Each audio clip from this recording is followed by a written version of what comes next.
विधानसभा सदस्यांच्या मदतीने ते आज तारीख स्वराज्य मतदारसंघाच्या निवडणुका आहेत. त्यात शिक्षक मतदारसंघ आहेत, पदवीधर मतदारसंघ आहेत. मुंबईतले शिक्षक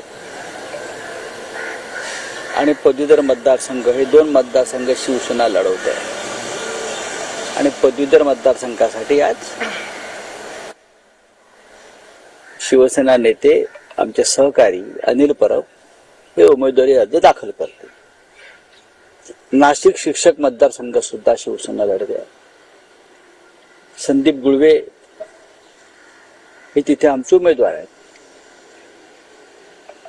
कोकणामध्ये सुद्धा निवडणूक आहेत आणि आम्ही महाविकास आघाडी म्हणून एकत्र काँग्रेस, राष्ट्रवादी काँग्रेस, शिवसेना हे महाविकास आघाडी म्हणून आम्ही एकत्र निवडणुका लढतो आहोत.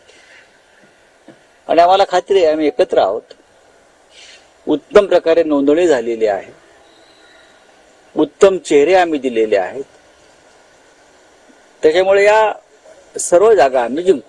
तर नाशिकच्या जागेचा आपण उल्लेख केला, तिकडे आपण खूप मेहनत घेतली होती गेल्या 6 वर्षापूर्वी.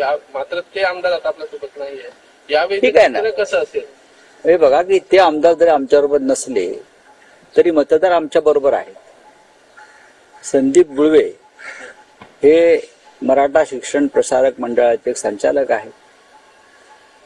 राजकीय सामाजिक शिक्षण क्षेत्रात त्यांचं मोठं संपर्क आणि काम आहे. ते योग्य उमेदवार आहेत आणि ती जागा शिवसेनेकडे पुन्हा एकदा जिंकून येईल.